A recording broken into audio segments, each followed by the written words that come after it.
mysterious death curse washes over the land, driven by a powerful artifact known as the Soulmonger. 4 would-be heroes have been sent to the jungles of Chult to destroy the cause of this terrible affliction. Vale, the half-elven paladin, who's just now learning of his divinely granted powers. Ubo, the total monk from a distant land, who's as quick with his wit as he is with his staff. Asimar warlock, sent on this quest by her temple, discovering herself in this strange new land. And gunslinger Cole, tiefling artificer and archaeologist who may just dig up more than she bargained for. This motley band of adventurers must work together to brave the poisonous plants, venomous monsters, thundering dinosaurs, and rotting undead of the jungle. Join the omnipotent dungeon master Jake from MTD&D to see if our heroes can find the Soulmonger, uncover the deeper mysteries of Chult, and free the world from the death curse. Welcome to the jungle. Welcome to Chult of Personality.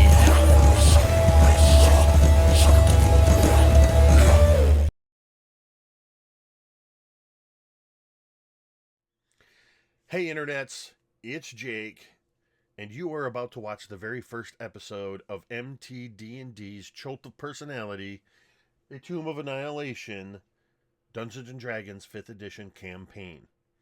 Now what you are about to watch is an edited version of the original broadcast, because there were some technical difficulties where the computer I was using couldn't keep up with the stream.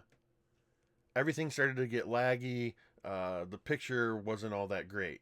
So what you're going to have is a static image of the overlay with character art and the theme of our adventure, but you're going to have 100% audio all the way through to the end.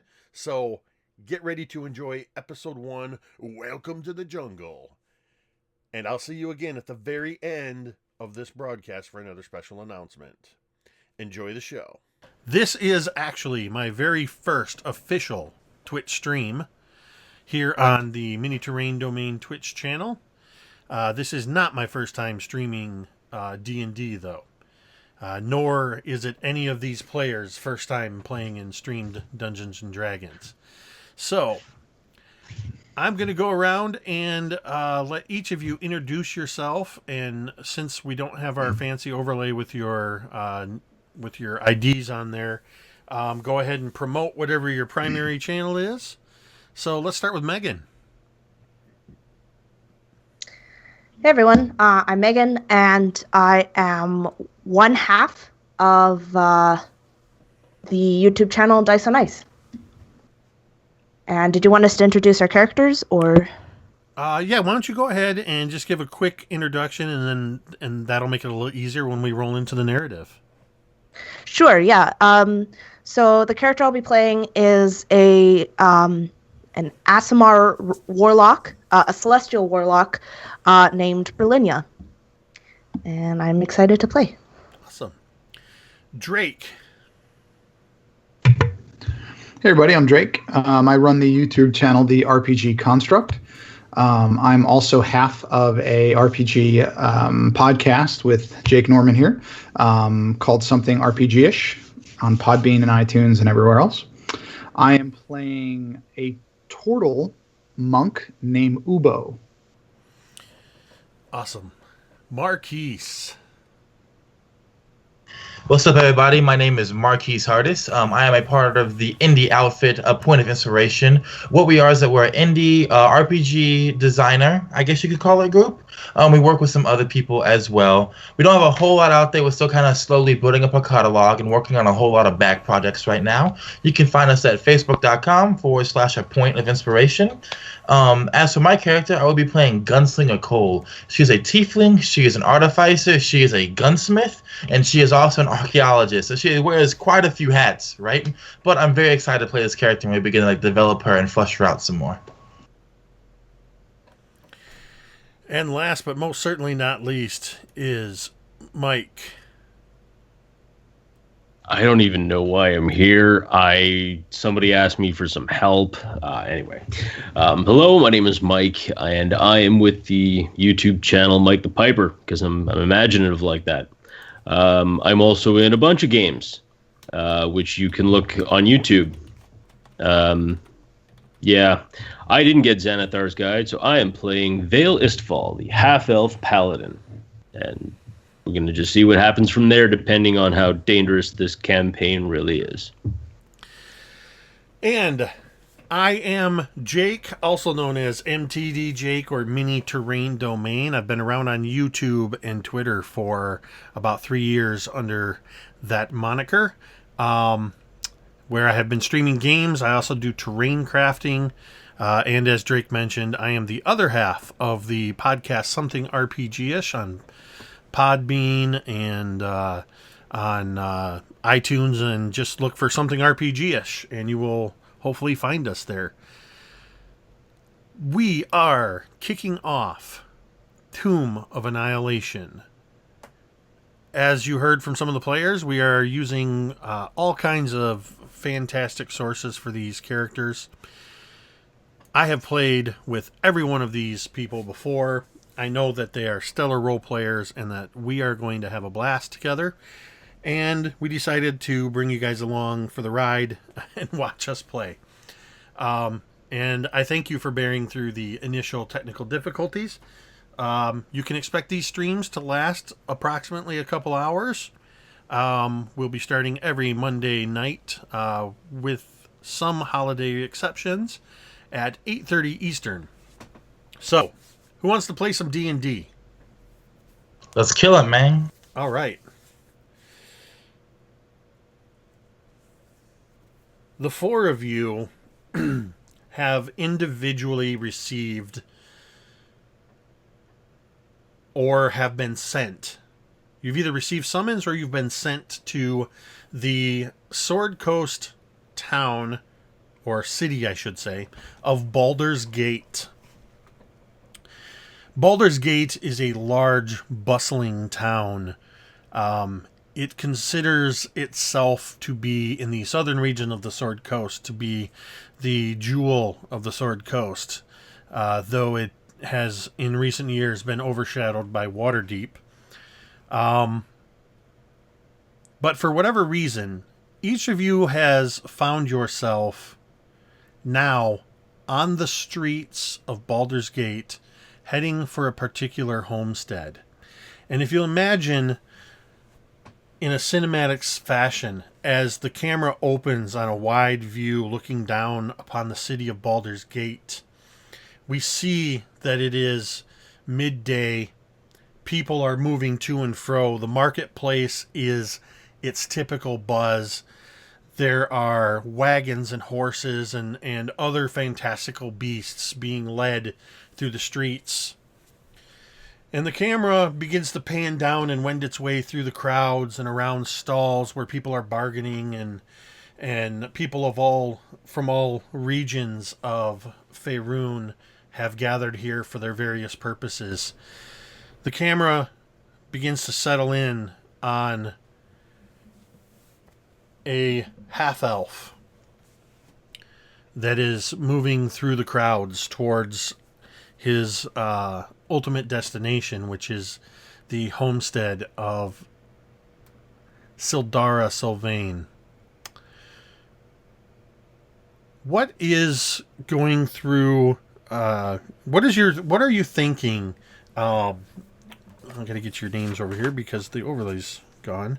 Vale Istfall, as you are moving through the streets here, take us into the mindset of Vale.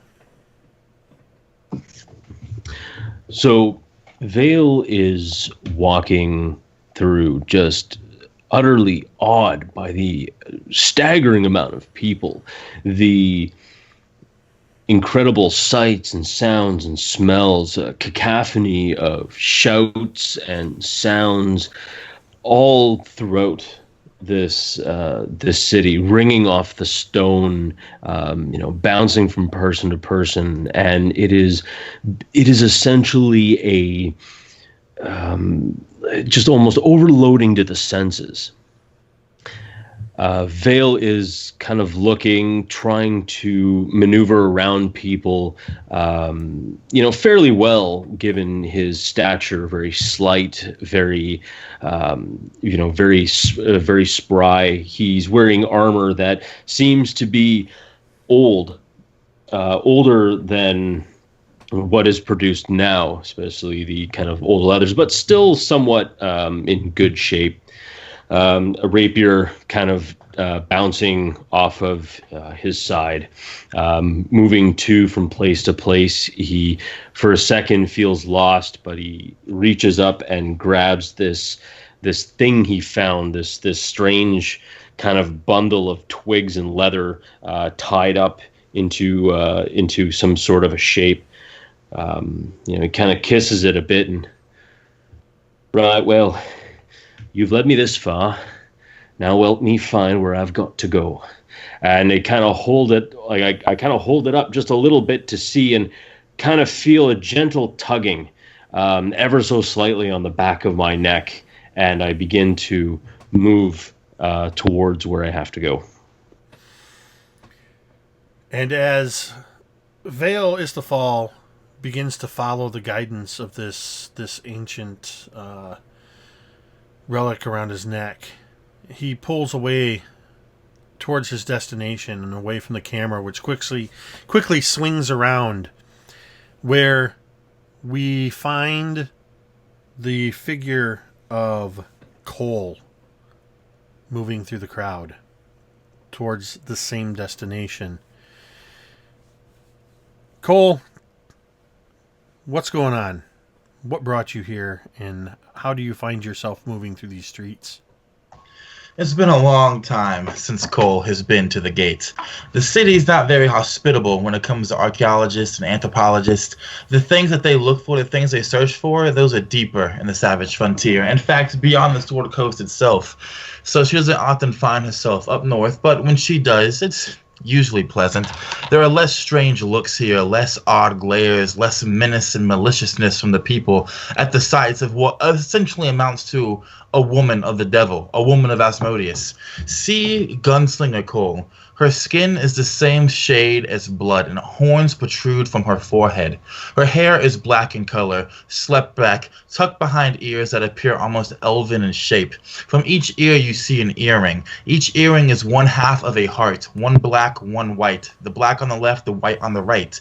And they both are inscribed with the names of Tamor and Bishaba, the Lady Luck and Lady Doom. Because that's what everything is based around here in the realms in Faerun, is luck and doom. She sits on the back of a horse, Blackjack, named because 1, she won as a fowl in the game of Blackjack, and 2, because its coat is also pitch black, much like her hair.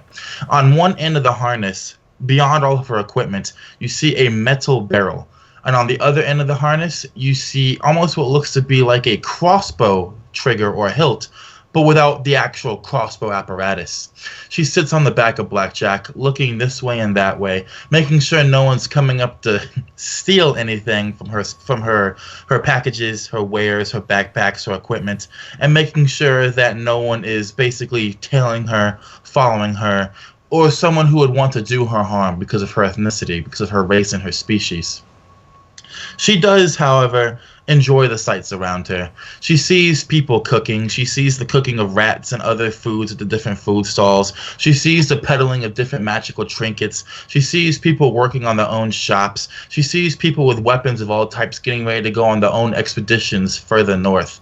And these people, these adventurers, Cole shares a common bit of blood with them. And it makes her feel happier, stronger to see them, and she continues to ride. And as you're riding through the city and kind of scanning around, you do catch a few glances, a couple of snorts of derision, but nobody thus far seems to give you more than a scowl or a passing glance. But more so than anybody else, your presence in this city does seem to garner at least a head turn from most people that you pass by. And as you continue to work your way through the crowd on horseback, The camera pans around again through the city streets, and we find not too far away. And I'll see if I get this right, because this is the first time I'm saying it out loud. Berlinia? Alright, Berlinia. Describe yourself as you're making your way through the streets. So Berlinia is cloaked in white, with her hood pulled up, kind of obscuring her face. On the one side of her, she carries a very large, thick, leather-bound book. And on the other, she carries a chain in her hand. And she walks slowly through the streets. And if she were to see like a beggar or someone sitting in need on the side of the road or on the side against a building, she would go over and reach out with her hand, revealing red ribbons tied around her wrist, the symbol of Ilmater, and she would place her hands upon them, say a quick blessing, and move on. And she does this, I would think, 3 or 4 times, maybe sparing a gold piece or two to these people. She is not really concerned.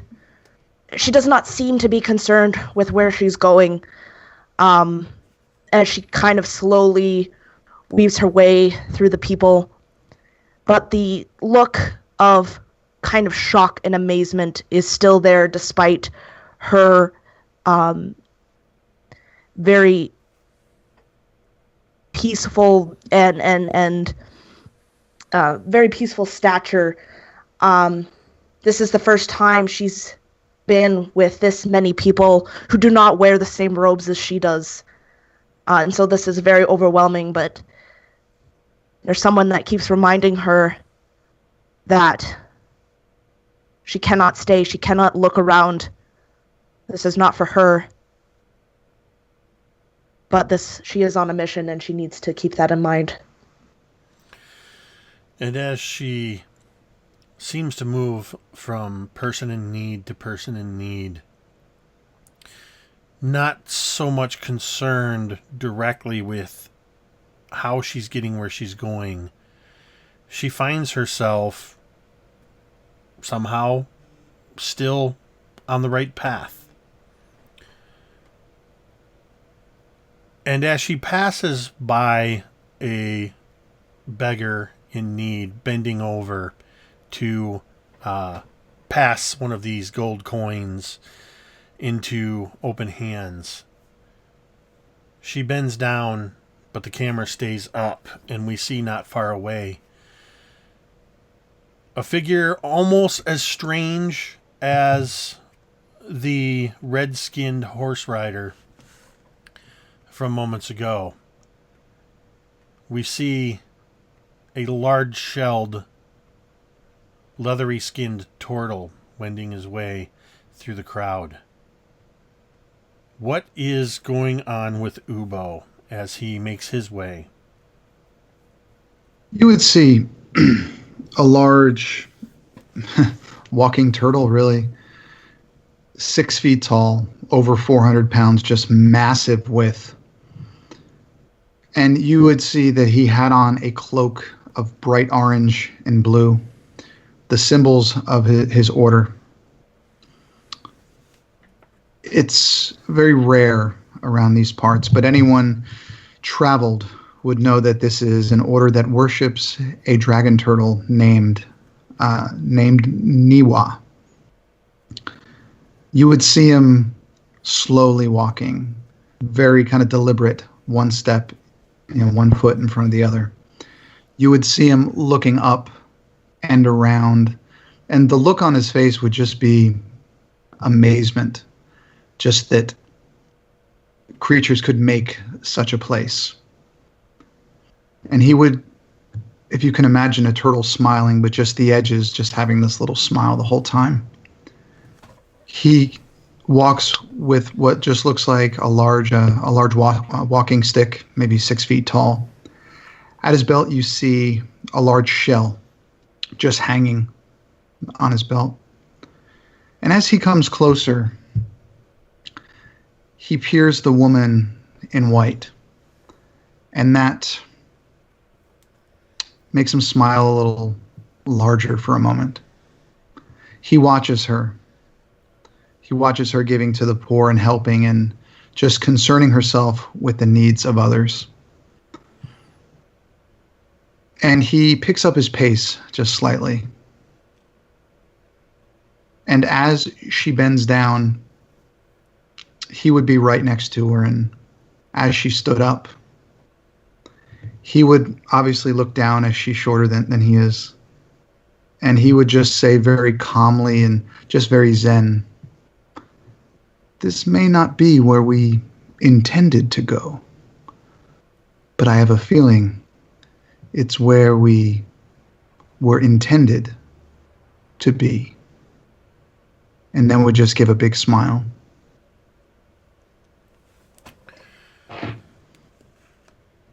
And she would kind of look up and give you a smile that doesn't quite reach her eyes, as if she had given this type of smile a lot. And she says, "Blessings." He would just nod and just kind of open his hands and nod to you. "So you are not from here either. Are these robes normal for your order?" And she would look down and she says, "Yes, we wear them with pride. They are the robes of Ilmater." I'm not familiar with that god. But a woman in white with ribbons of red giving to others, that certainly catches my eye. Perhaps we can walk together to wherever our paths lead. Sure, I would enjoy the company. It's been quite a long journey. And she would just like kind of continue on, just to go with you, very naively, like she would just instantly just, "Yep, this is fine."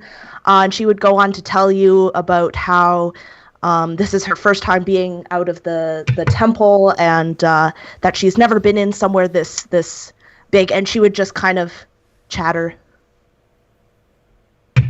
And I think Ubo would just sit there and listen. He would just do a lot of looking down and nodding, just being that ear that she listens to everyone else all the time, obviously, and just being what she is to most others, and just nodding a lot and just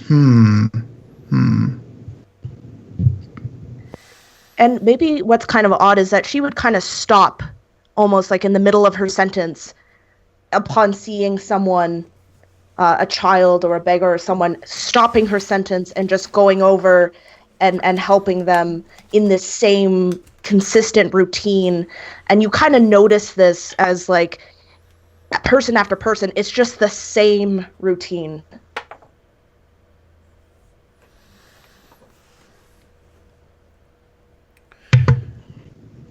And as you are making your way, the two of you now together,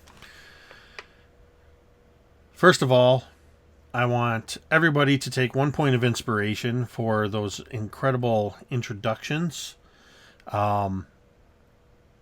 For those watching, expect this for this campaign. These are some high caliber role players, and I'm going to spend most of this game, I think, just sitting back like this and relaxing while you guys drive the story.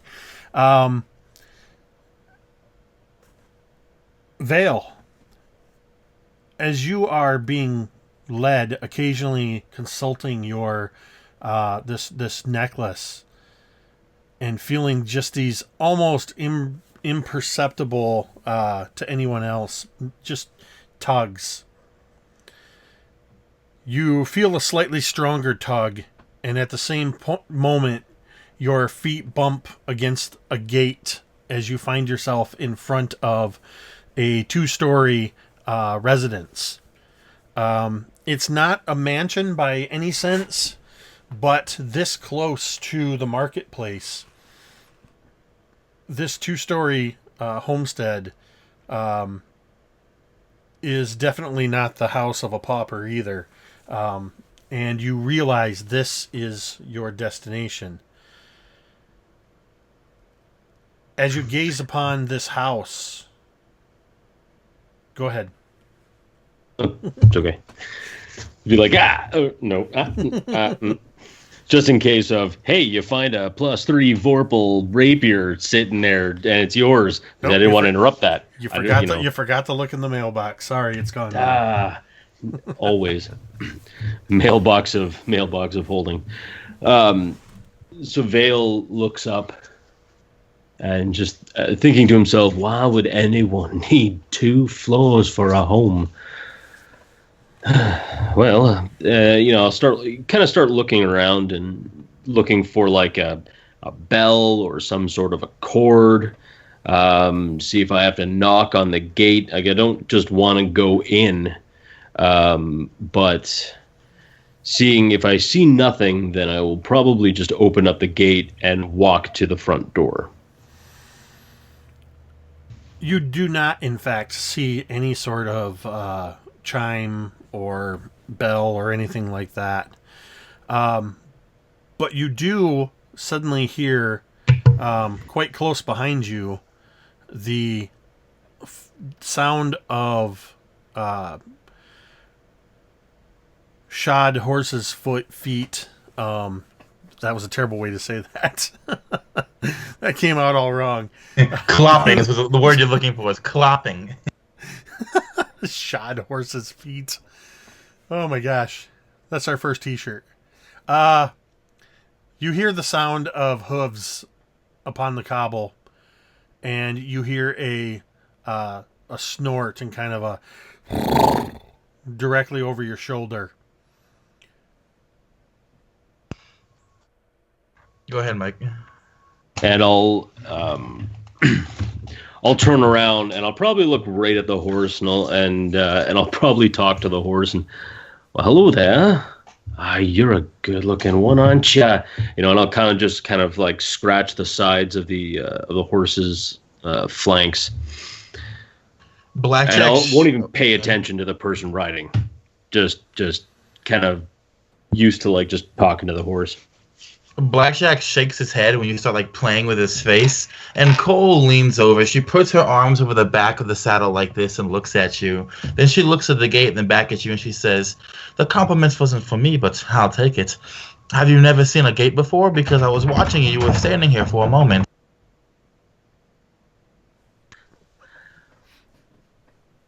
Well, no, I just wasn't sure if there was supposed to be some sort of a bell or something. I didn't want to just walk in. That wouldn't seem quite polite or nothing. Why would there be a gate? Oh, sorry, excuse me. Why would there be a bell for a gate? And as she's saying this, she's actually dismounting from the horse.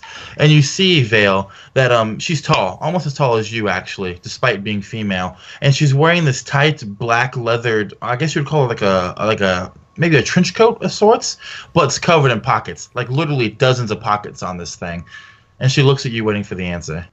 Well, I'm not sure, actually. I mean, usually someone would have some sort of a bell that you just kind of pull and lets people know not to just go walking through your front yard, My name is Vale, by the way. And you are? Cole, nice to meet you. And she hands out her hand and she says, "That accent, it's from..." And she waits for you to fill in the answer. Well, from south, east, from all over, actually. I don't don't have a single city or town to call my own. A traveler. I like it. And as she says this, she walks past you and pushes open the gate, having just admonished you for staring at it a second ago. And she says, I'm also a traveler, been a few places. Where out south you been to? And she takes Blackjack by the reins and begins to lead her into the estate.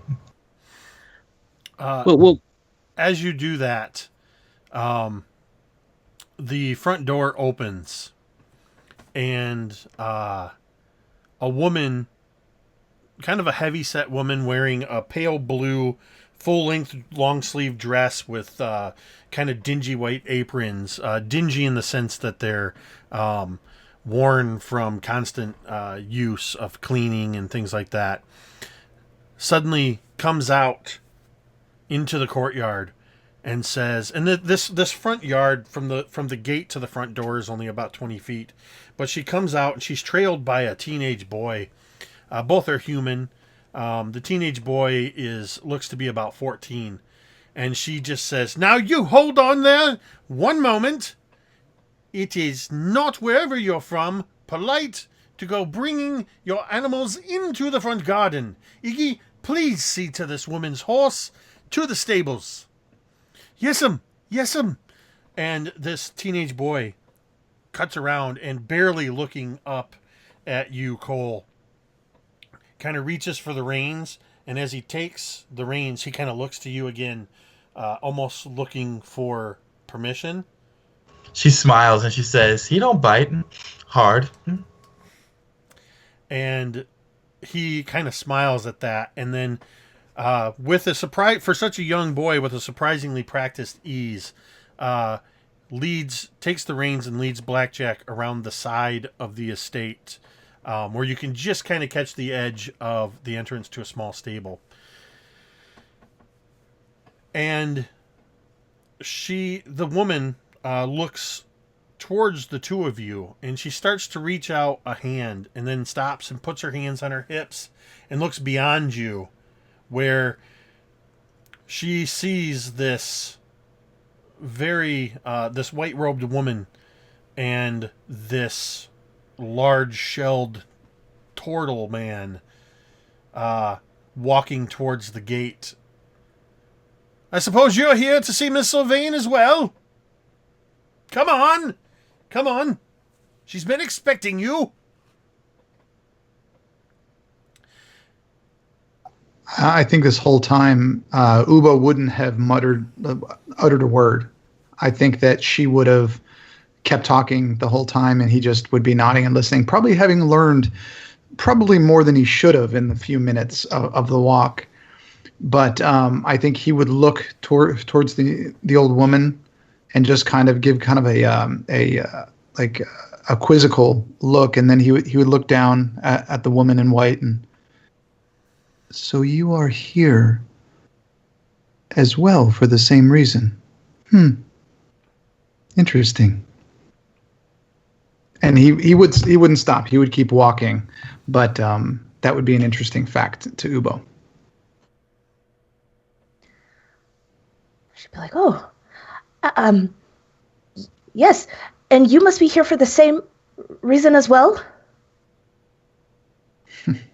I go where the paths lead. I had a feeling that the woman in white would lead me to where I need to be. I don't think that we have been properly introduced. My name is Berlinia. And I am Ubo. And this is happening right over your shoulder, Cole and Vale.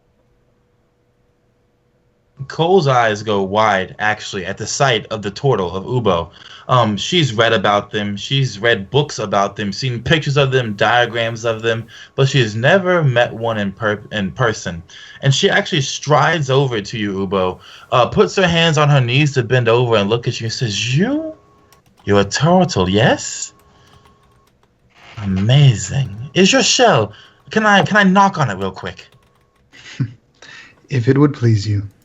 And she quickly walks behind you. Amazing. It's hard, too. Harder than what? Iron? Steel? Definitely steel. Amazing. What are you doing here? How'd you get here? With this, Ubo would be smiling ear to ear, just with the enthusiasm of Cole, just the fascination and the curiosity. Just seeing that would just make him very happy, and he would allow, as long as it didn't hurt him, he would allow the tiefling to do whatever she wanted to do. And upon finishing, she would stand up and look at the woman in white. And her eyes would narrow, and she would take a step forward and lean in, uncomfortably close, closer than people who are strangers ought to get. And her nose, just a little tiny bit from your neck, she breathes and you can feel her breath. And she leans back and she says, "And you are Aasimar, aren't you? Can smell one a mile away." Yeah, as you were kind of, knocking on Ubo's shell, Berlinia would just be looking at you with this, almost like this disgusted look, just like this, like this sneer, this like, and as you get close, you can see her. She would like step back, away from you, and just take a breath and just, yes, that is what some call me, yes. She smiles faintly. She holds out her hand and she says, "Cole." But she's not holding her hand to you, despite looking at you, the Aasimar. She's holding her hand out to Ubo, and then she looks to him. And Ubo would take his hand is probably easily 4 times what you are, with very large claws, probably 4 inches out, and he would shake it just kind of in a very awkward fashion. He's probably not used to that type of thing. And he would go, "Yes, I am Ubo, and this is my friend, Berlinia." And I would and I would take your hand and kind of pull it a little bit towards her, just kind of saying, "Hey, it's okay." Mm-hmm. And as you hold it towards Berlinia and you let go, Cole's hand goes to her hip. And then she looks back to Vale and she says, "This is... I'm bad with names. What was your name, love?" Oh, hello. My name is Vale. It's very nice to meet you, Ubo, and you, Berlinia. Right, Berlinia. It's nice to meet you. I've not seen a lot of your folk around, and he's looking at both of them. He's looking both at Berlinia and Udo, and he says, "It's quite nice to meet you. I'm Vale. No, I said that already. Right. Well, should we go in? We've got this person who's waiting for us, right?" "Thank someone waiting you," for us, says the woman standing there. "I was beginning to wonder if you were all going to stand out here thumping one another's shells and smelling each other inappropriately. The missus is waiting inside, you know. And quite frankly, if you're here for the reason for which I believe you to be here, you should know that she does not have all the time in the world. Now, if you will, please." And she turns and kind of motions to you. And you just hear her, one sniffing the neck of the other, touching shells inappropriately. "I certainly hope Miss Sylvain knows what she's..." As she kind of goes in the house, just mumbling. You kind of see her gesticulating, throwing her arms a little bit, shaking her head, as she leads you into the house. I'll probably yell out, "As you will it, Mum," and I'll start walking up the steps. And Jake, as we're walking, as we all cross that threshold, or we're going up there, kind of very. If everyone was close, you would hear it, but if you were a few steps away, you wouldn't. And he would just, in a very kind of I don't know, kind of like a dogmatic tone, he would say something along the lines of, "Be not afraid of going slowly. Be afraid only of standing still." Just walking in. As you walk into this house, where from the outside it seems to be the home of somebody with some means, though there is no exterior grandeur inside, and I imagine more so than anyone else, Cole's eyes would struggle to find a place to settle. There are artifacts from virtually every civilization in the Sword Coast region in particular, but throughout all of Faerun, masks hanging on walls, statues of various sizes, tomes, both old and new, hundreds upon hundreds of rolled maps, scrolls, and parchments tucked in between in every nook and cranny. Any piece of furniture, and there's a lot of chairs and tables and sideboards, seems to be of a different make, different types of woods, oaks and maples and elms and cherries and walnuts, and woods for whose names you just don't know. Everything is darkly paneled. More maps and charts are up on the walls everywhere you go as you are led through this house to a grand staircase leading up to the second floor. And the second floor is not a series of rooms, but is primarily one large room. And this time of year, it's getting towards late autumn, and the air has been comfortable but cool. But in this room, it is very warm, for the fireplace is roaring. There have been pulled a series of benches and chairs of various sizes, even some diminutive chairs that look like they would be perfectly suited to children or gnomes, halflings, and other smaller races. But one large, worn, leather wingback chair, overstuffed, sits near the fire. And huddled in blankets upon blankets, you can just barely make out a humanoid figure. You really can't tell if it's a man or a woman, or really what race they are, because they are just so heavily draped in these blankets and wearing a embroidered hood, and a silver mask is over their face.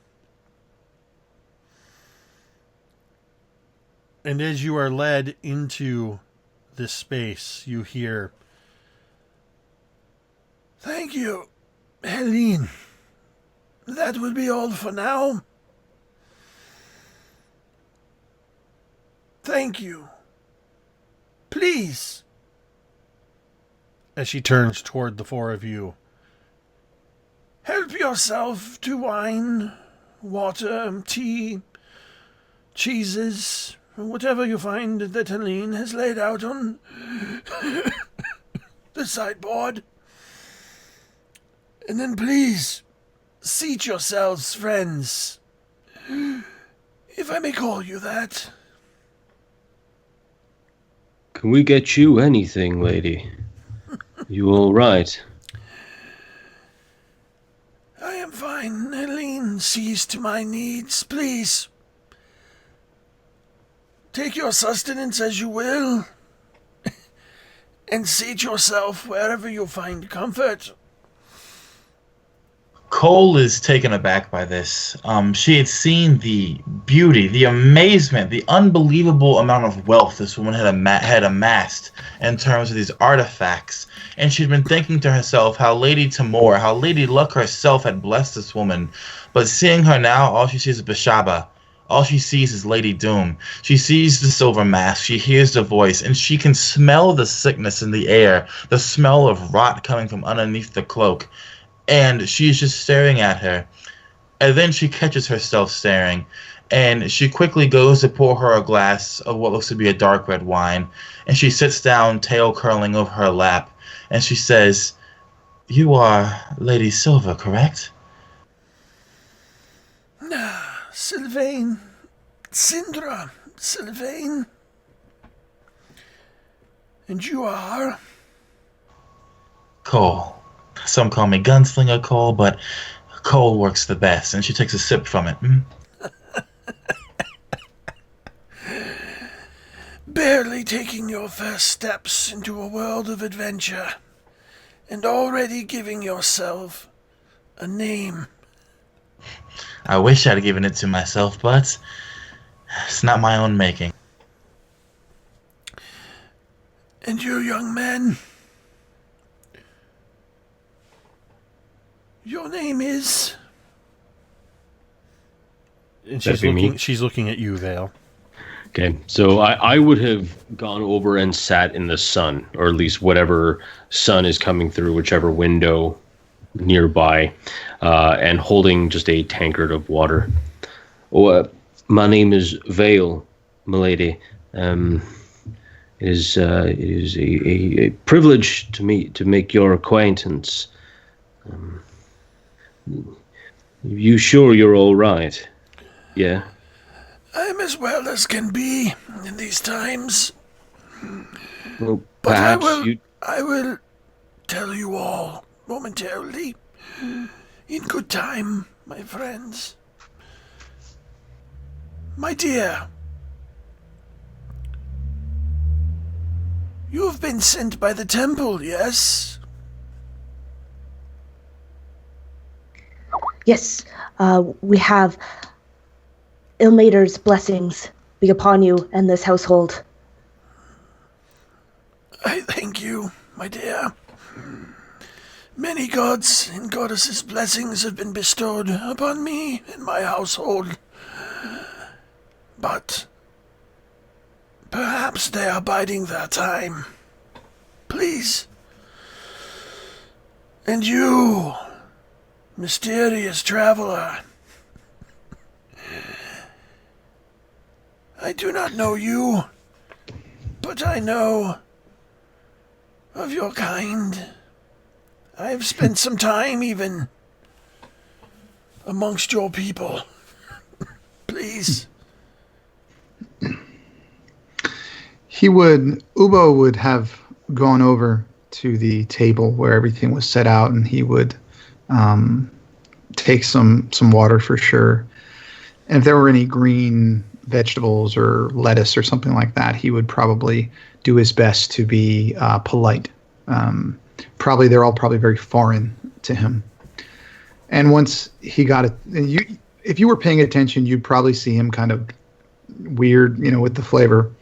But holding whatever amount of water or tankard or whatever he could get in his giant hand, he would sit down on the floor.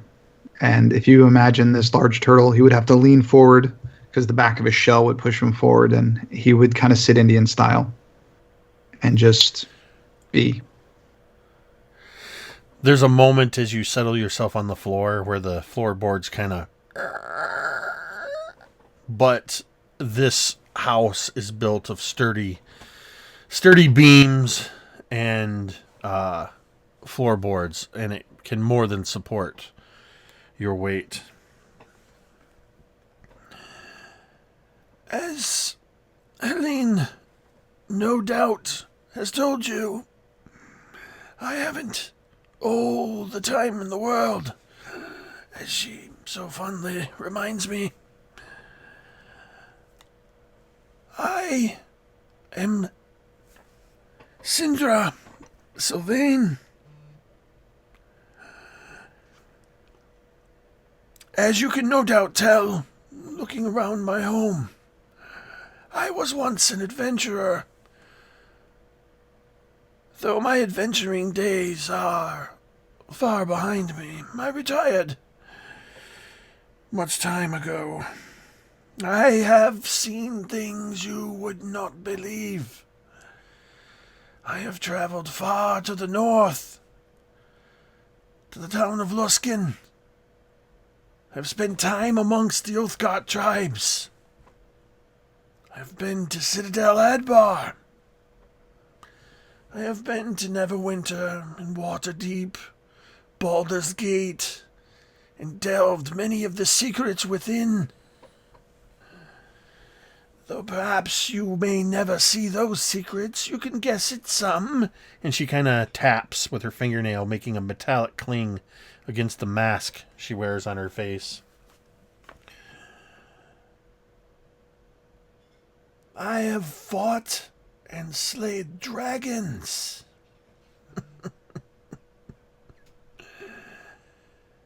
I have even swum with a dragon turtle, as she looks at you, Ubo.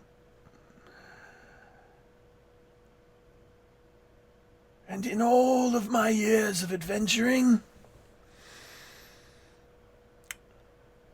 I have seen the face of death. It was against a vicious brute of a red dragon by the name of Thrist Fiend. I was able to dodge his fiery breath, but I did not see his massive tail, which broke half the bones in my body when it struck me. The wall of the cavern I collided with broke the other half. Fortunate for me, my companions had the foresight to take me with them when they left that cavern. I spent what seemed like a lifetime amongst the shadows of the astral plane, though my companions tell me it was only a 10-day. At great personal expense, they sought powerful magics and divine rituals, and I was resurrected. And therein lies the problem we face today. You have no doubt heard the rumors of the wasting disease, of the so-called death curse. It is spreading far and wide in all the realm. It seems that any like myself who have known death and been brought back from the brink, the effects appear to have had a time limit. For you see, I am dying. At this, Cole chokes on her wine and then spits it out across the front of her coat and across the floor. She looks at you, glass in one hand, and she says, "Then the rumors are completely true. Everyone who's been brought back is dying. Every single one. And what's more, any who die cannot be brought back. It would appear that death has become permanent in our world. The clerics in the temples are at a loss as to what is causing this, which is why you are here, my dear. But I have contacts within the Harpers who have, through much research and at great personal cost, determined that the cause of the death curse is an artifact ancient, dark, and powerful, known as the Soulmonger. According to their sources, this Soulmonger is in Chult.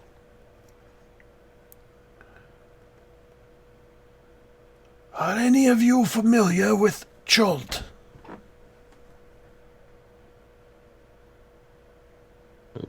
No, milady, but it sounds like a noise I made once when I had a large sneeze. Chult is a peninsula far to the south, across the sea, from Kalimshan. It is a peninsula ringed with mountains and choked with rainforests. Enormous reptiles, savage goblins, and an army of undead prowl its jungles and ruins. Mapping the place has always been nigh impossible. Nothing is known about the region's current geography beyond a few miles from the coast. But, working from dozens of sea charts, logbooks, and explorers' journals, I have assembled everything that is known about the current state into one map, which I will give to you if you accept my mission. My life and the life of so many others depends on you finding this soulmonger and stopping it.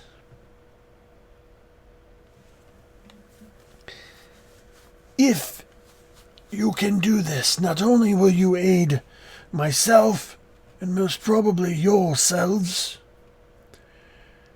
I will pay you in the form of unique and rare magical artifacts from my own personal collection.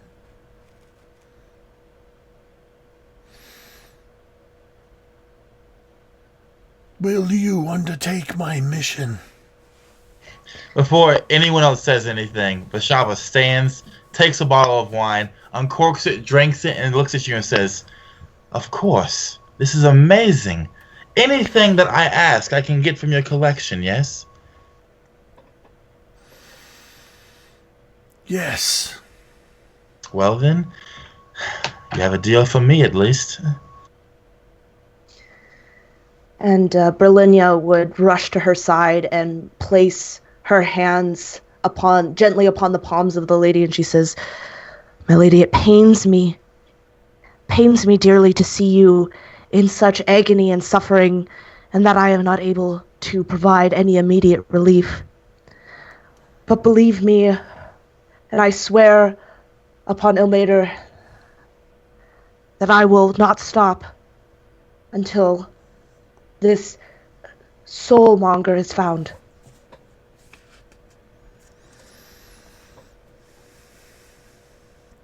She turns to you, Vale.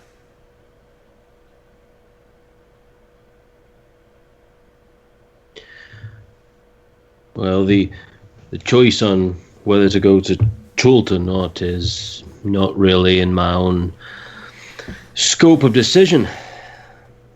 It appears that I have to go to Chult. Might as well help save all the people who've died and come back then. All right, men, my lady. And you, my friend, looking at Ubo. You would hear kind of a hollow breath, like as he took a deep breath, you could hear it kind of resonating within his shell, and he would let out and he would say, "A rat who gnaws on a cat's tail invites destruction. You ask us to vanquish death for you. Death was always intended to be permanent. And now you and many others who have been given a second chance, or more, fear the inevitable.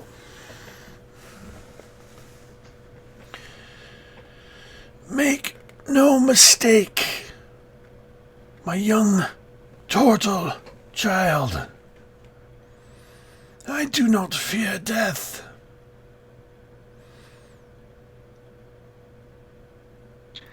But you should." Megan, what would Berlinia be doing as she's listening to me? How would she react to what I said? I think she would react. She would just give you this questioning look, and I think she would kind of mutter. She would say, "I don't think it is our place to question someone's want to heal and become better. That is their decision, and it is ours to accommodate that." I wonder which book you memorized that one from. There are many books. And he would say to our sick lady here, if the woman in white will go to Chult, then I will follow. Very well. And she produces from her blankets a silver bell that she rings. And no sooner is she finished ringing it than the young boy comes running up the stairs, kind of tripping as he comes up the stairs a little too quickly. He catches his foot on the top stair, and he's holding a what looks like a small wicker, like maybe 6 inches on a side, like a wicker box. And as he's coming up the stairs, he trips, and this wicker box goes flying out of his hands. And it is flying toward Berlinia. If you want to attempt to catch it, give me a dex check.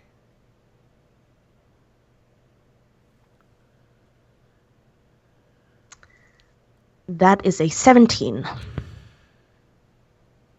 You just kind of almost automatically reach out, and this wicker box lands in your hands softly as you catch it.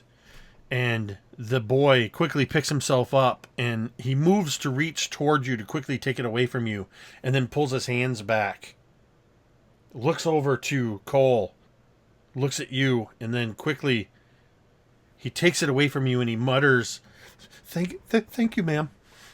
And he brings it over to Cole. You'll be wanting this, ma'am. And hands you the wicker box. Cole takes it, looks at the boy, gives him a faint smile, and then she looks to our patron, and she asks her simply, "And this is?" Look inside. I thought you might want this with you. And she flips open the top of the box. And inside is a 3-inch version of Blackjack. Not a statue. The actual horse Blackjack. She reaches in and pokes Blackjack, and Blackjack like nickers at her and tries to bite her back, and she's like, "This is why?" Such a precious animal. I did not think you would want to leave it behind. Though you will find little use for horses in the jungles of Chult. But who knows? If you are ready, we must away immediately.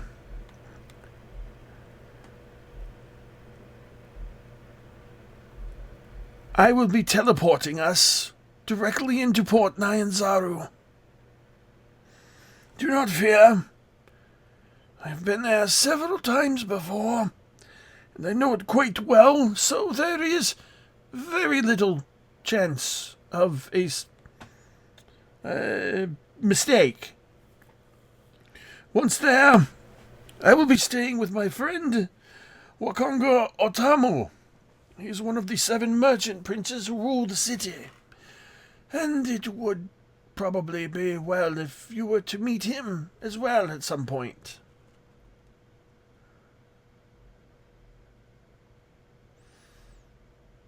And the map that you were speaking of? Yes. And she indicates with a nod of her head over to the boy, and he moves off to kind of slightly behind her chair, and he produces a decent sized piece of rolled up parchment that has been treated. And I had meant to send this to you guys ahead of time. If you look in our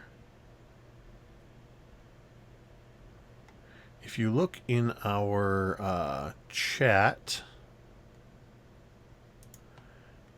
you will find, as I stall for time, it does not. It appears to have fallen the same fate as my other files. So I will give this to you following the stream. You will have a player's version of the Island of Chult, which primarily the stream is seeing this. But what you will get is your own size version of this map, which will detail Port Nyanzaru and all of the coastal regions of Chult. As I said, I had intended for you to have that now. Oops. Let me try one more time real quick. Just see if. And if memory serves, like maps of Chult are like super rare, right? Yes, this is a thing that is a treasure in itself. And I don't know if it transferred. I tried to drop it into the...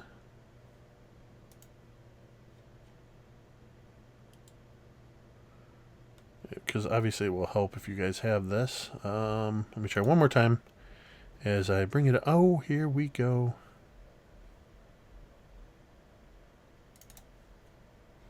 Whoops. So that is... oh, crap. Do you have any questions for Sindra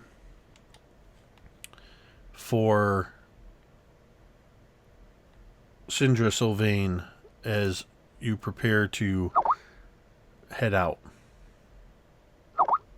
Yeah.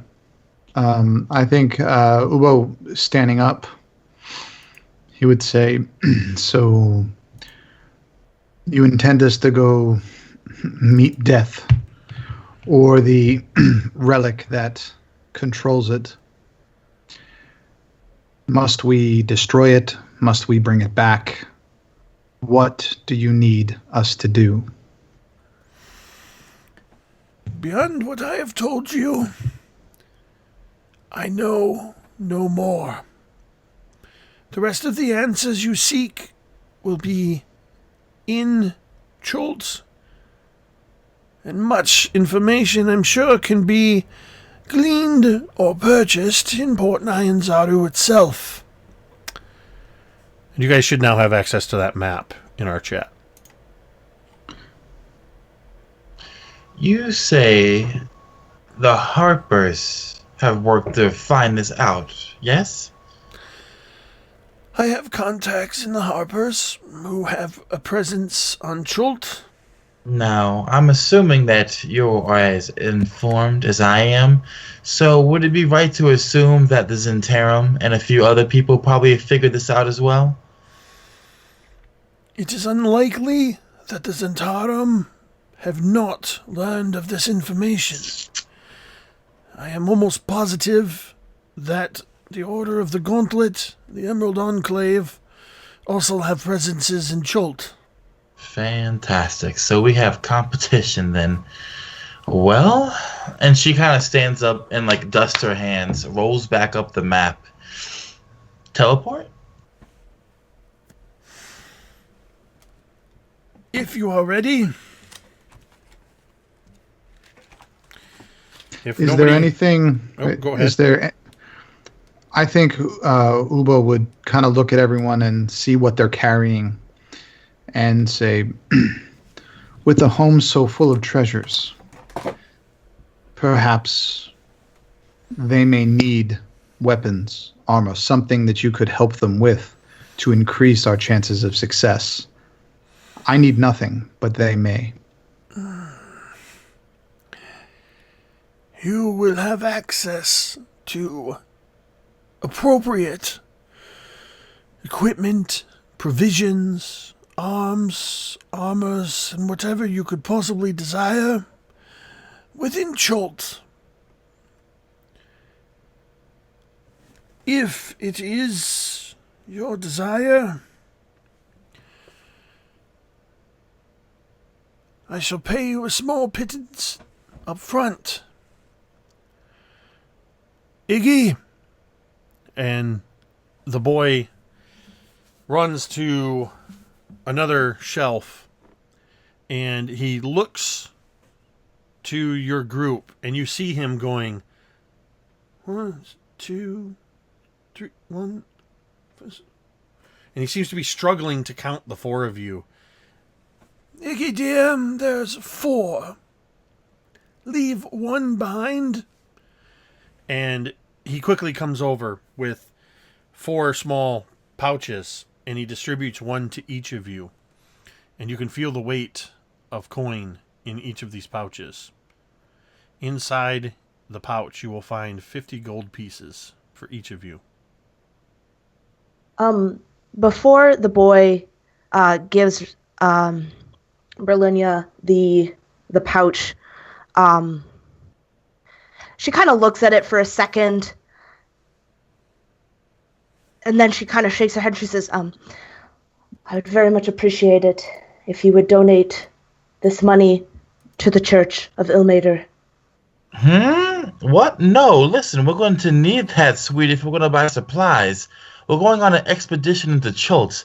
Now, maybe I don't teach you about Chult in the temple or priest or whatever you come from, but from what I know, we can't just be waltzing in there in white robes and nothing else. We need this money. It is my money, and I will do with it as I please. And I would like it to be donated to the Church of Ilmater. Correction. It is our money because we need it for the expedition. Do you not agree, Vale? Udo? My new friend Cole, I need no equipment. She can have mine, and do with hers what she will. Berlinia, dear, and Ubo, your ideals are getting in the way of practical thinking. While you believe, Ubo, you may not need equipment, you still need to eat and drink. And believe me, in the jungles of Chult, you will need to drink much. And even water has its price. Berlinia, again, your intentions are noble, but your friends are correct. You will need to purchase supplies. Do you not work for the temple? Is it not, then, so far stretched to think that you are spending the money of the temple in the service of the temple, if that helps ease your mind? And she would kind of furrow her brow at this, obviously, like, kind of thinking about it for a second.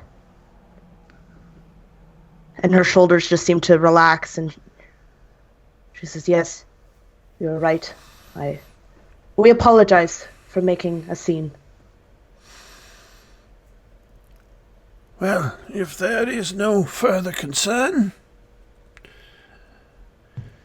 And she makes kind of a...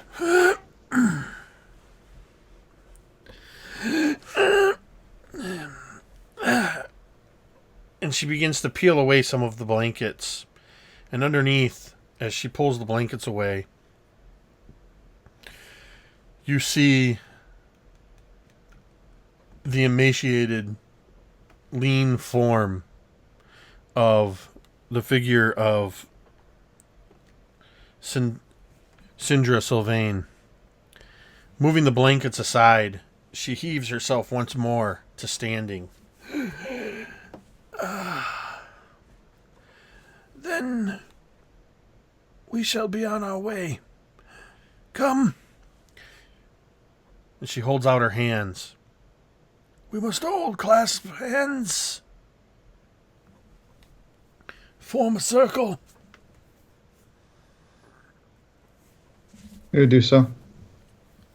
Yeah, I'll get up, put down my water, and go towards everyone. Just grab the first person's hand that's right beside me and whatever. I imagine that, given circumstance, it ends up with Cole and the Azamar holding hands. Why do I feel like I'm in the middle of something really, really awful? This won't hurt a bit. Probably. Luatha, Tuatha, Tanu. And there's just a subtle popping sound.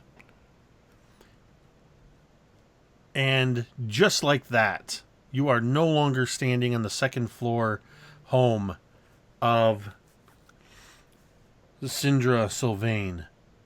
It is no longer the dry wood fire and wood smoke smell of her upper room. It is suddenly the heat is actually stronger.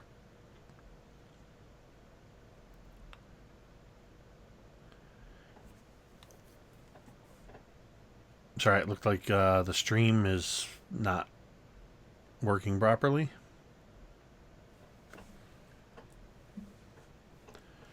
What's the problem? It looks like Yeah, it it's just keeps being a bit buffering. poopy. Well, I just checked and the recording's still going, so we'll just keep driving on. My plan is to upload it later. They're saying the audio is good. Anyway, the heat is no longer this dry heat. Instead, you feel the sudden damp oppression of high humidity. It is incredibly humid. The muffled sounds of the people in the crowd outside has suddenly taken on a much louder sound and much closer sound as you realize you are in the late afternoon out of doors, slightly shaded under an awning and some palm fronds. There is a slight clattering as Ubo unintentionally knocks over a table and some chairs as Sindra has safely transported you seemingly into Port Nyanzaru, but also onto the back terrace of one of the buildings in town. Fortunately, nobody was seated there as you have knocked over the chairs and table.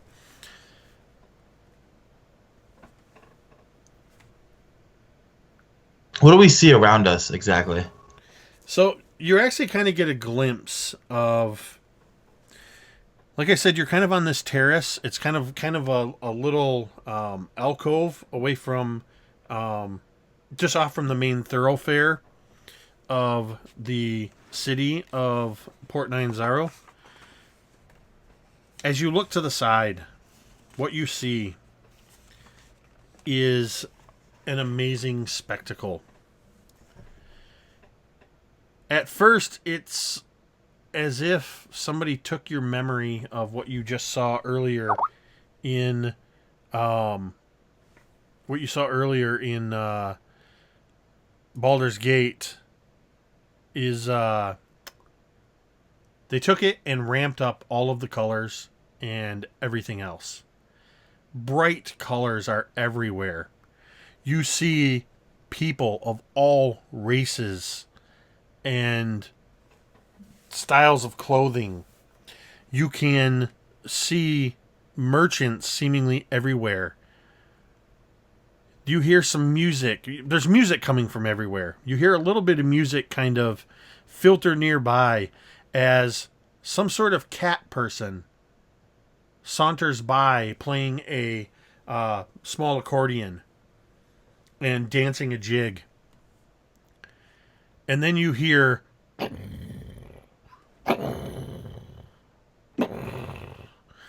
and you see somebody leading a large triceratops laden with packages and equipment, and it has a harness and tether. And just beyond that is a muzzled, two-legged giant lizard with a massive head and rows of razor-sharp teeth. And on the back, clad in light linen robes, is a man riding a Tyrannosaurus Rex through the street. This one moving a little bit quicker. And you begin to see everywhere, even looking to the side where there's this structure, this whether it's a store or a house, you don't know. You can see high up above a long craning neck of a brontosaur, as there seem to be dinosaurs everywhere within this very city. Ooh. Vale, sweetie, I can't whistle. Can you whistle for me real quick? And looking at Vale, like his jaw is just to his chest, just staring like.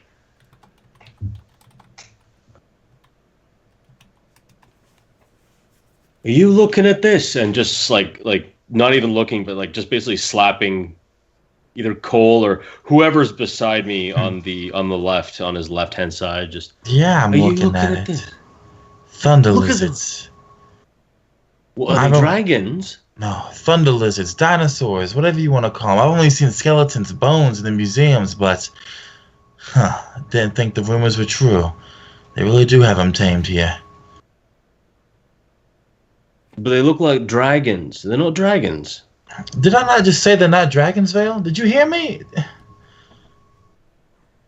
And it just like it's like basically just an overload of both colors and dinosaurs.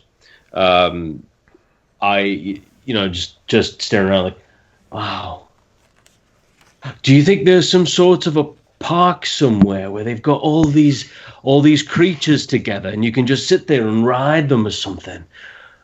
Can we ride one, you think? Oh, that would be just lovely. Oh, I'd like that.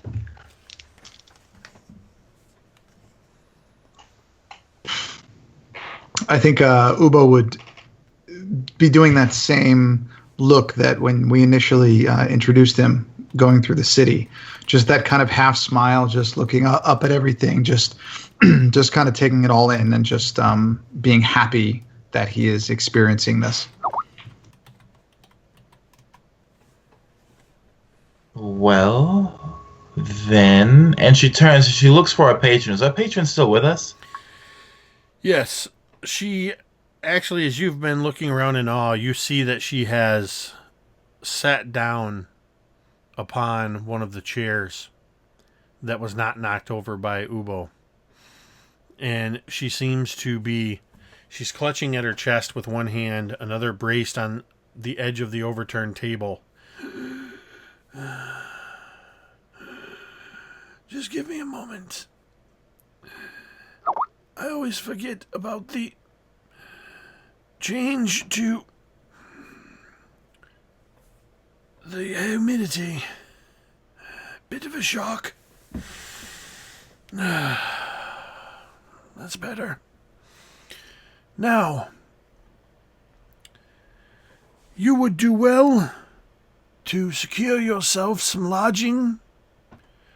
It's relatively late in the afternoon, and I don't imagine you will want to set off anytime soon into the jungle on your first foray. Could you fix Blackjack? If you mean to enlarge him, I would suggest you withhold on that for now. For a name that may not be available. To reduce them if you wish. And looking around... Well, give me a perception check. I got a 16. You notice there are no horses anywhere. The only animals that you see that are being used in the way you would imagine that you would use a horse are dinosaurs of all sizes and types. I almost said styles. This year's latest model. Looking around and realizing this, she nods to herself and she says, well then, my equipment, could you re-enlarge that then?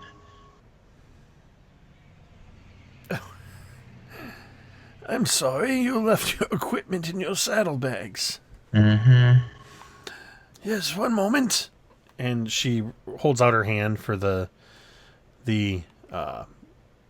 wicker box from you. Cole gives it to her, and then she looks at Vale, and she says to Vale, "Get ready to watch something really cool." And she kind of flips open the top. There's like a little kind of a loop of wicker, and she moves it aside and flips open the lid like you did earlier. And she reaches down inside, and she's kind of looking around. She's like, hold still. No, this won't hurt. What's the matter? And she mutters something, and there's just a little... And she glances at you. I just had to momentarily hold her in place. So, it's just the one saddlebag? Yes, and the metal barrel and the yes, the crossbow. Yeah. Well, it's not a crossbow, but it looks like a crossbow. There you go. Places those all in your hand, closes it, and says, Ubo, if you could please upright the table that you inadvertently overturned. He would nod and do so. Place your equipment on the table.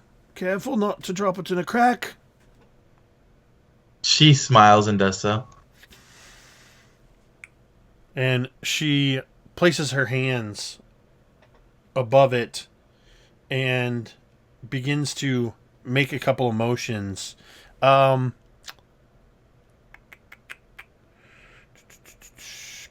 I want Cole and... well, actually, anybody can do a perception check, but I want Cole and Berlinia to do it at advantage. Yeah, it could be a perception or arcana. I have or arcana, bet. In that case, I have a 24. And you can just tell me. I can't always see the chat that's coming up, so you guys can just tell me.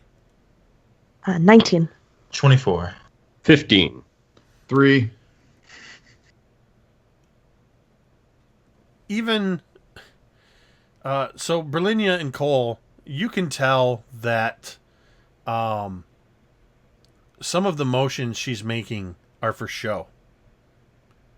You know arcane, but she seems to almost be positioned specifically toward Vale, as she makes some wild gestures and kind of mutters some actual arcane words, and then she makes a show of going... And with each gesture, a different piece of equipment goes... And all of your equipment returns to its full size. And Berlinia would be kind of looking at this very, puzzled. And she would open her mouth and say, you know, you don't have to... Shh. And she looks at Vale and she says, neat, right? Well, I mean, I don't know. I've seen magic before, and I think we've all seen magic before, but... Vale, stop talking. Rightio. And I'll just go back and clutch at my upper chest throat. Is there some place that we should be taking you, milady? Well, I will be going to see my friend Wakanga Otamu. It would be good for you to secure lodgings, but perhaps if you would like to accompany me to meet Wakango, that would be good. After which you can seek lodgings at perhaps... And she seems to kind of be looking, trying to remember which direction, and she kind of vaguely points in one direction. If you're looking for a bit of a raucous time, I might recommend the Thundering Lizard. Or, if you're one for a more relaxed environment, Kaya's House of Repose. Either is a fine establishment. But if you would like to accompany me to Wakango's... And you notice she seems to have a little bit more energy here in Chult.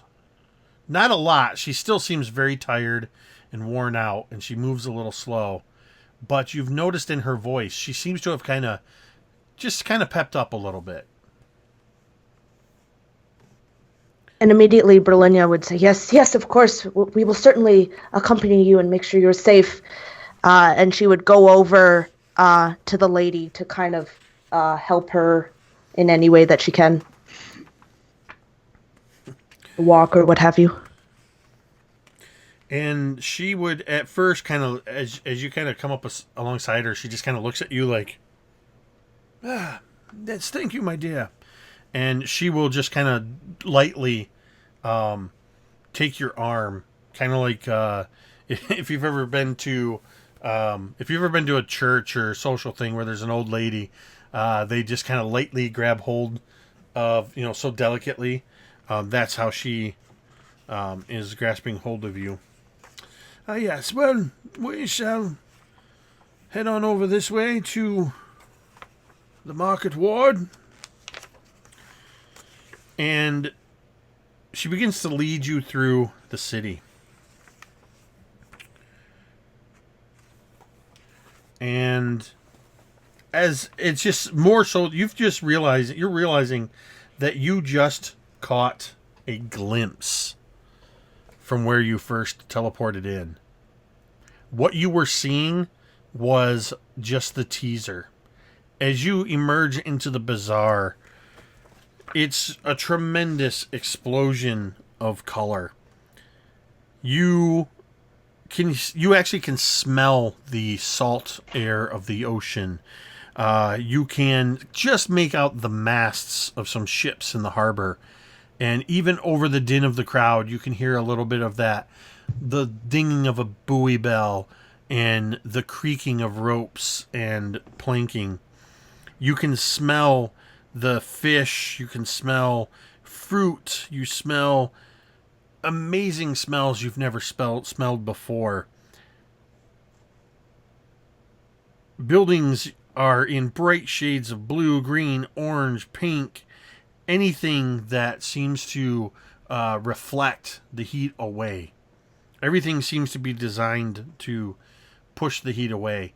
You can see glimpses of the walls that ring the city, and even at the various towers on the rings of the city, or the towers that ring the walls that ring the city, awnings are affixed so that guards atop them have some shade. You see multicolored pennants. Everybody's dressed in bright clothing adorned with feathers and shells. It's just an amazing spectacle. And, of course, dinosaurs everywhere. You would have been amazed, I imagine, to see even one, let alone dozens upon dozens of these dinosaurs.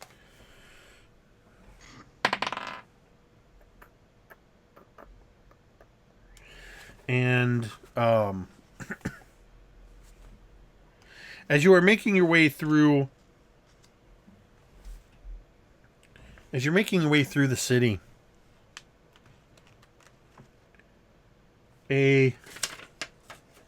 people are kind of jostling alongside you.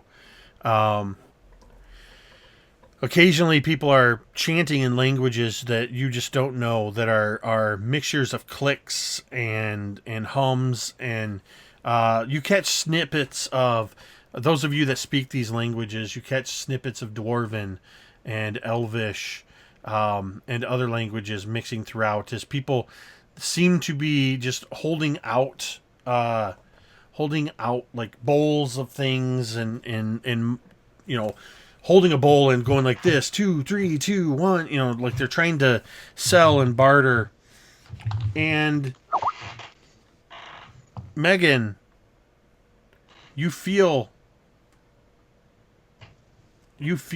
somebody suddenly tugging on your robes. And you turn to see a human. He looks to be native, dark skin, dressed in brightly colored robes. But his robes are tattered a little bit, torn in a couple places. And as you kind of notice him, he kind of pulls you to a stop and pulls you to turn to face him. And he just leans close to you and he says, "Speak to the wise guardian of Orlunga, east of Mbala. She can direct you to that which you seek." And he kind of collapses into you and loses consciousness. And immediately, she would catch him and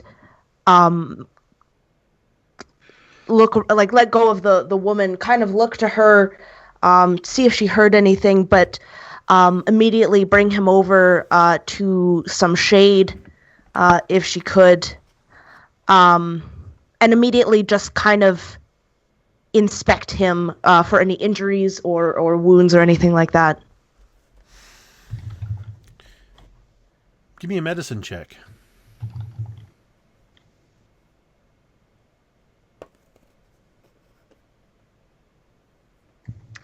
That's a nat 20.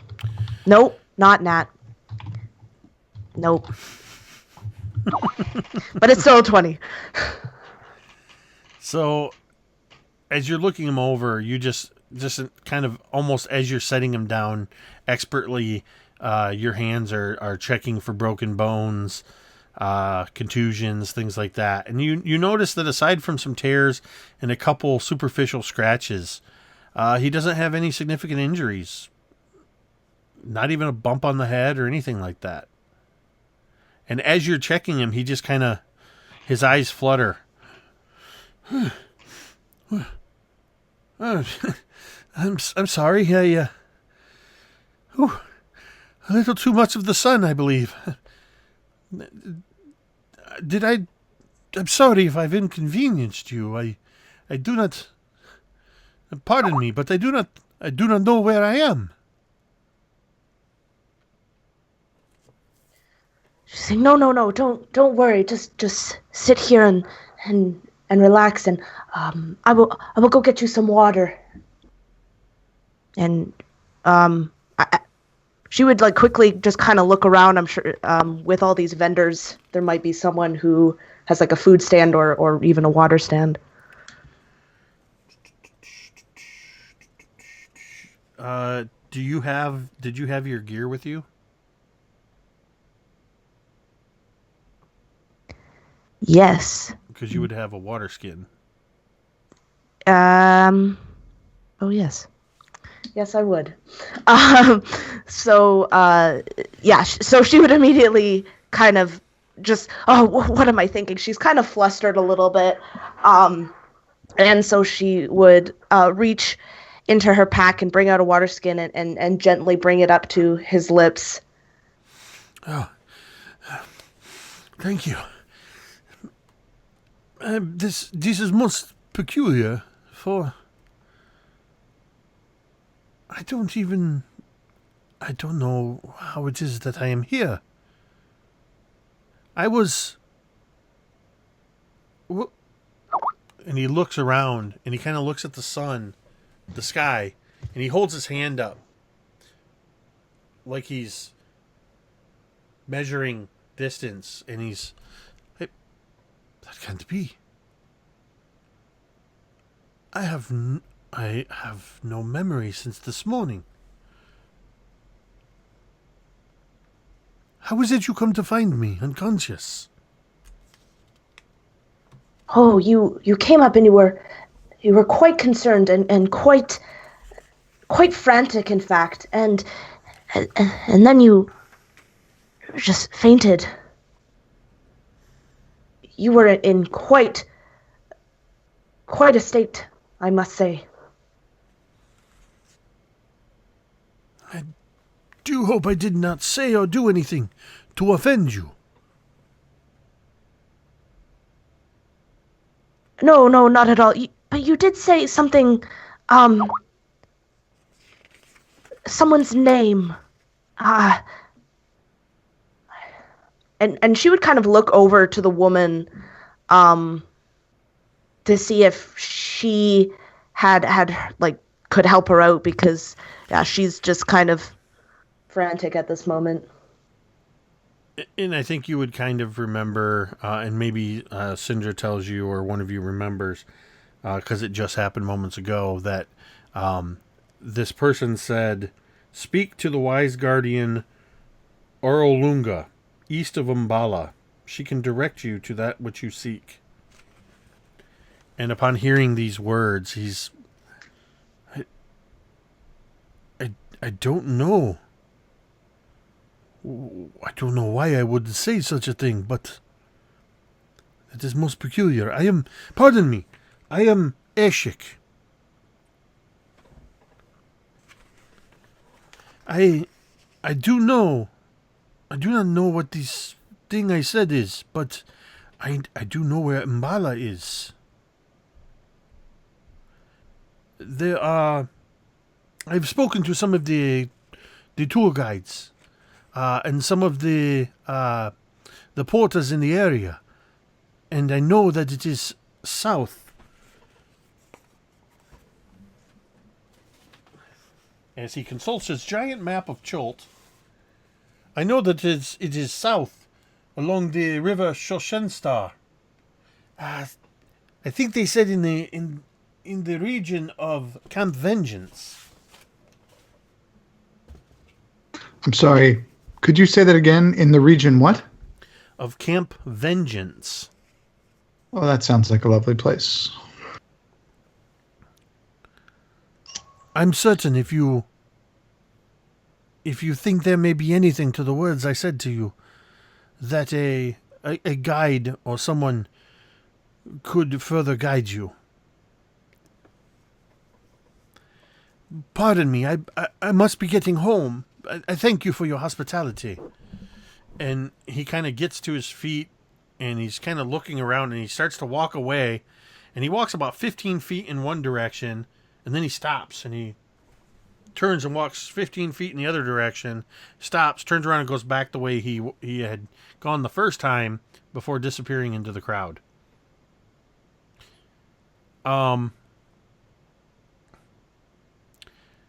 So I'm gonna give you this option now, but this was one thing I neglected to mention, and for anybody that's watching, just one of my techniques that I do when I DM. I'm not always going to prompt you for things like insight checks. One of the things I love to do as a DM is I love to lie to my players through my characters, through my NPCs. So that's up to you a lot of times to determine if you want to call for an insight check, if you think you have a reason to not believe somebody. But I will give you that prompt now. If you want, if you have any concerns, you can roll insight to see if you feel like this guy believes what he's saying. Cole doesn't believe that people act like that, but she rolls very low, so she's having trouble understanding what actually just happened. I got a 4. I got a 15, and I was going to prompt Megan to check her pocket when this guy fell on her, like he was trying to pick her pocket or something. But yeah. With your 15. Roll, though, you actually, this guy seemed sincere. He seemed genuinely distraught by his condition. And I would imagine that you have seen people, particularly you in your studies, you have seen people in meditative trances, and you have seen people in even states of sleepwalking and sleep talking, where they take on a certain characteristic, where they almost like their eyes are glossed over. And you realize that this man was like that. He genuinely seemed to be in a fugue state of some sort, and seemed genuinely concerned and confused when he came to. And Sindra just says, It is most bizarre, but not out of line with things that I have heard of happening around here. I too have heard of this Mbala. There are rumors that abound of I believe a witch doctor that some say can actually overcome death. But I don't take stock in those sorts of rumors. Come, we must continue to meet my friend. I don't expect you guys. I know we don't normally have the at least right now as we're kind of working out the kinks. I'm not seeing the chat right now. But I don't expect you guys to have to remember all of these names. I will provide you post session with some of these names, and if you're unsure, just go ahead and ask me. I'm going to assume in most cases that you guys are able to recall the things that are said to you. So I don't mind repeating things like that to you. Because you guys are at the beginning of this adventure in a new city. You're going to be hit with a lot of new names. And all the names are really weird in Chult too. So It's like, what's going on? Hey Jake, can I roll an insight check to see if our hostess is maybe being a little bit untruthful? Absolutely. That's a 2. You cannot get a read on her. Okay. And so as one thing, as we're walking towards this merchant friend of hers, I would probably go to, or at least say to Sylvan, Milady, this witch doctor, do you think that maybe while we're doing this thing, trying to find a cure for, death, do you think maybe that this witch doctor could provide you with a bit of time? I mean, I imagine we're not just going to go traipsing up to some powerful artifact and just save the world and then be back in time for supper, but maybe this witch doctor's worth looking into. Well, you may be right, but I do not have the energy to traipse about the rivers and the jungles. That's why I've hired you for. Any leads that you wish to pursue are at your discretion. And as you've been in the city for less than 10 minutes and have already procured a lead of some sort, perhaps it would be best to have a goal, a direction to go. It wouldn't hurt, is what I'm saying. We need a guide. Chult's known for its guides, yes? There are guides all throughout Port Nyanzaru, and even some up to the northeast at Fort Beluarian. Alright. After we go and we meet with the merchant prince, I suggest that's the first thing we do, and then we go and we buy rooms at the Thundering Lizard, right? That's the lively one you were talking about. Yes, I suspected that had piqued your interest. Sounds like a place for a good fight. But regardless, I suggest that, again, we find a guide after we talk to the merchant prince. Do you guys agree? Well, I mean, I could always use a drink, and well, it might be a nice opportunity for us to get to know each other a bit better. Isn't that right, Udo? Well, I will accompany you wherever you go, but I will not partake. You know, they probably have water there. Do you not drink water? Yes, I drink water. And as I said, I will accompany you there. Right. I mean, you don't have to have wine. I might not even have any. But it would still be nice to go down and view the culture, as it were. And what do you think? And I'll look straight At who? You kind of cut out there for a second. You cut out there, bud. This is why you don't mute too quick. Sorry, right at you, Megan. Your character's name just it leaked out of my brain. Yes, she would kind of look a little bit uncomfortable. Yes, yes, I think that would be a good idea.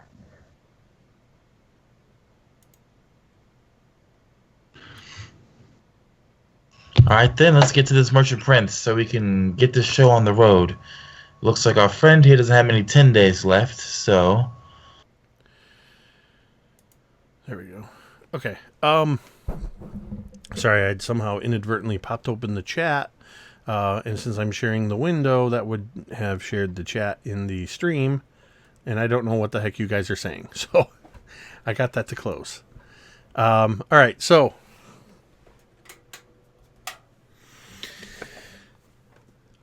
Your patron brings you to this large villa.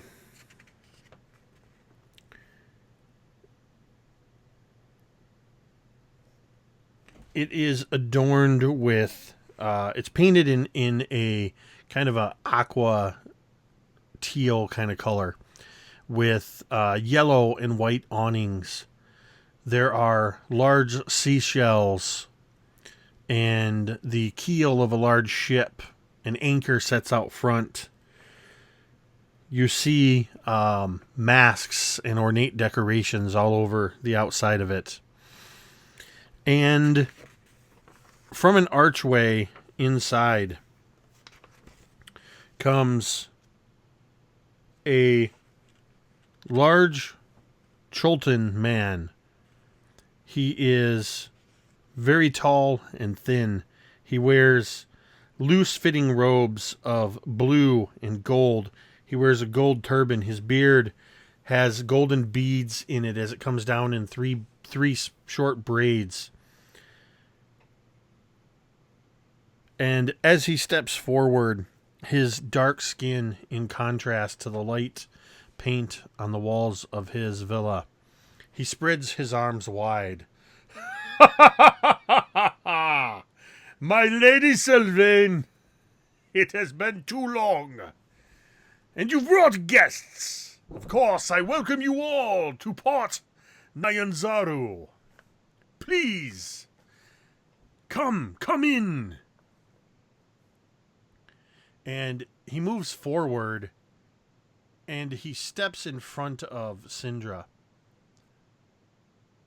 And he looks as if he's about to embrace her.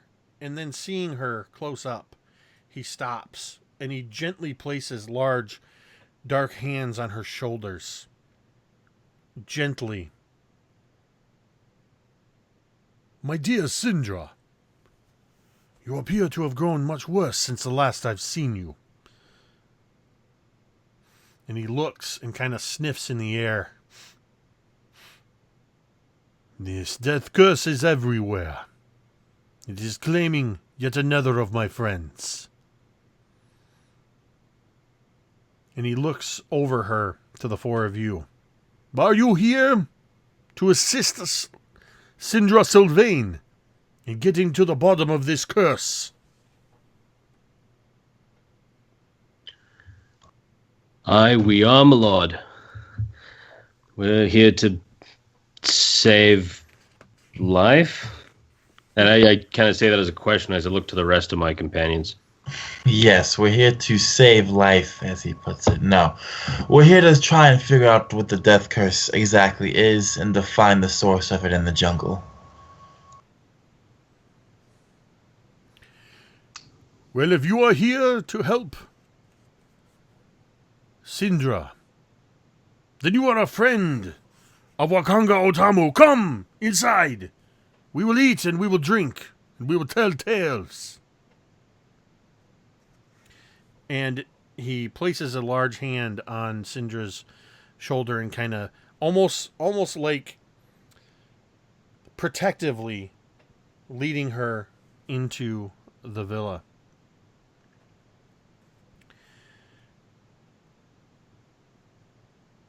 And as over the course of a little bit of time is spent with Sindra and Wakanga quietly catching up. Occasionally you hear his boisterous laughter. He has set some servants to, or attendants rather, to bringing some food and drink for you. There's a variety of exotic fruits, cheeses, some dried meats. Of course, water is brought. And there is a drink that is brought, and I'm struggling to find it. The drink is called Tej, and it is kind of like a thing that I will tell you in a moment. So prepared. A mysterious substance we've never heard before. I hate this because I just had it and it just disappeared. I'm really hoping it's something like really basic, like sweet tea or coffee or something. You know as well as I do, sweet tea isn't basic to do it right. Just saying. True. It turns out they're just giving us a Sprite. Like, here's your bottles of Sprite, everybody. Right. Native to Chult. Chult and Sprite. In the course... And LeBron comes out and... in the course of the them talking, just over time, they kind of loop you in a little bit into... they loop you in a little bit into the conversation. So as you are eating and drinking, you end up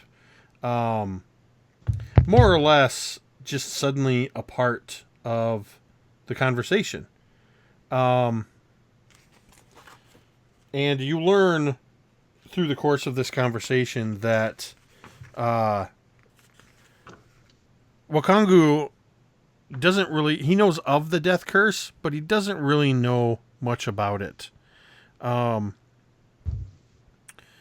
Sorry, this Tej that you have been given is an amber-colored fermented drink made from honey. And it is more popular here in Chult than beer or ale. So this is kind of what passes for the common drink here in town. So it's more than just Sprite. Yeah, it's kind of like mead. The funny thing is, while I was flipping back and forth trying to stall, I kept my thumb on a page. My thumb was covering the word Tej. That's why I couldn't find nice, it. Dude.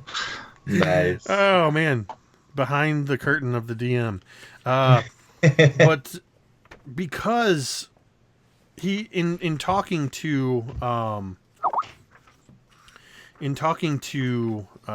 Sindra, he has learned that, of course, that you have taken up the mantle of discovering what this is, what's causing all this problem. What is this death curse? What is this soulmonger? And he says, wait one moment. and he disappears into an alcove where there's a bunch of shelves, and he's kind of digging around, and he produces an old, worn, and water-damaged journal. This was discovered in the jungle 15 years ago. I have read through it. It is very difficult reading because of all of the damage. And he gingerly turns the pages, and he just seems to naturally know that Cole would be the most interested in this artifact. As he just suddenly kind of stands shoulder to shoulder with you, Cole. He's holding it out so that all of you can see. As he gingerly turns these, you know how when a book has gotten wet, it kind of expands and it's all warbly on the pages, and you can see that ink has run. And he says, "This appears to have been the journal of a wizard of some repute. It describes many locations in Chult, but and with much detail to where they can be located on the map. Or rather, so they cannot be located on the map. Maybe from descriptions, if one were to stumble upon his path, you might know what he was talking about. But he does make mention of his only traveling companion,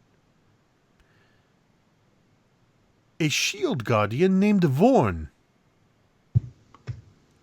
Born. And you say this is 15 years old, yes? Yes. And it seems to be written in what's the language? It seems to be written, I don't know, give me a roll. What kind of knowledge would you like for this? We'll call it a history.